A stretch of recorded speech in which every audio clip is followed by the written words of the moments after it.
Well guys, unfortunately this is the last time the GTI will be going down this driveway. What's going on guys, and welcome back to the channel. It is Matt here for another video. So today we are finally getting rid of the GTI, which is kind of a good thing because I told you guys in the last video that the Duramax is having a little bit of issues. It's got a little bit of a haze coming out of the breather tube underneath the alternator in the front.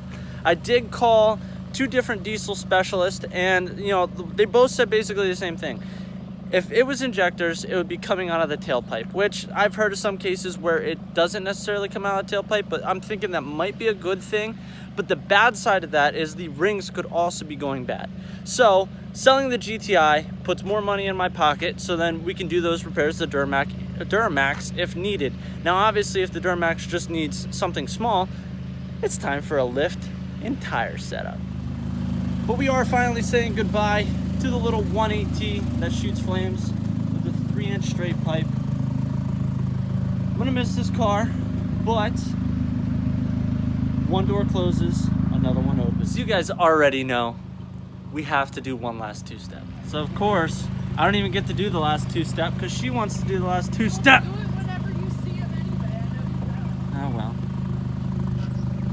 Ready to get scared, Tex?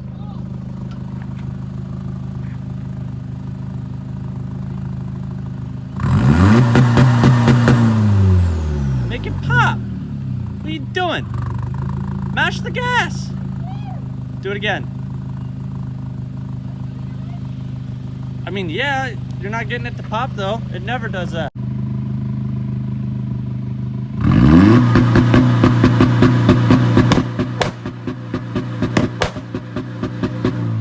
So obviously this car really hasn't been on the channel too much, and trust me, it's really bumpy because it's lowered on FK coilovers. But I've had this car since I was 17. I bought this car when I was 17, had it even with the purchase of the Subaru, the Duramax. It's always been here, even the Jetta when we bought the Jetta. It's always been around. Me personally, I don't like getting rid of cars when they're paid off in the case that one breaks down. Now, if the Duramax does need out of commission for a while, the Jetta's still around that we can drive the Jetta. I just felt it was more logical for us to get rid of this than to get rid of the Jetta when I have two younger siblings that honestly I don't want them driving this, being a full stage 2+. I truthfully don't want my 16-year-old brother driving. I know exactly what would have happened if I just turned 16, just got my license, and was put in this car. And no, it's no speed demon or anything like that, but it does have a little bit of get up and go, being that it only weighs 2,700 pounds. The car does peak at 22 PSI and holds 20. So for those of you guys that know Mark IVs, typically you peak, I think it's around 10 or 11 and you hold like 8 or 9. So it's a pretty considerable jump compared to the stock. Plus having no lift shift, which is freaking awesome. And the upgraded clutch and the lightweight flywheel that's in this. The car feels great. I'm just not a fan of the whole, how do I want to say, Volkswagen scene. Around here in Pennsylvania, like everybody and their brother has a Volkswagen, and like back when I bought this, like I didn't really think anything of it, but now literally everybody has a Mark IV GTI. It all has two-step. It all is running like a similar tune. So we ran into some issues yesterday. So basically, since the guy that's buying it's a little bit younger, he doesn't have his own insurance policy, so he went to go title this in his name, which is no big deal. But we couldn't do it unless he has proof of insurance that he has his own policy, or his dad has to come put his name on the title. So we're actually going to meet him now to finalize the deal. And yes, it is the next day. Oh wow, would you look at that? We're conveniently passing a tunnel in the GTI in the last trip. This is really weird. I feel like we should probably two-step and then get the hell out of here. Honestly, the two-step is probably the biggest thing that I'm going to miss, just because thinking back, like all the different memories, just scaring the ever-loving hell out of people. There's no better feeling than be sitting at a red light and all of a sudden you see somebody walking down the road and you just two-step and literally it looks like they pissed their pants. Bye, little guy.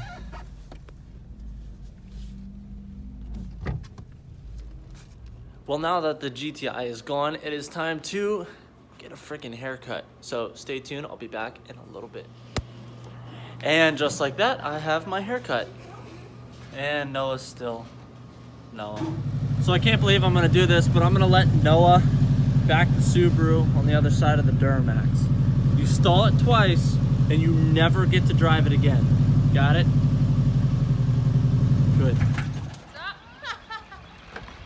That was one. You have another one. In the arms of the angel, fly away from here, from this time. Do it backwards. I'm gonna have him try to pull it forward. Just remember, Noah, when you go to stop, you can either put the shifter in neutral or push the clutch in and then hit the brake. Okay?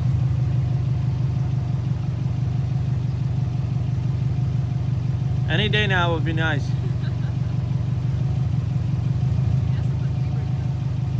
Don't forget the e-brake, Noah. All the way down? Push the button, pull it up, and then drop it down. Alright guys, so we're going to wrap up this video here. If you guys want to follow the process of the 3rd gen Camaro, which is getting a 305 swap in it, which is coming up soon, the LB7 Duramax, and the Subi, plus the Yamaha War and all the other random stuff that we have on this channel, do not forget to hit the subscribe button down below. Do not forget that at 1,500 subs, I am giving away 2 $25 gift cards to 2 random subscribers. Literally, is all you have to do is be subscribed to be entered. So, till the next time, guys, see ya.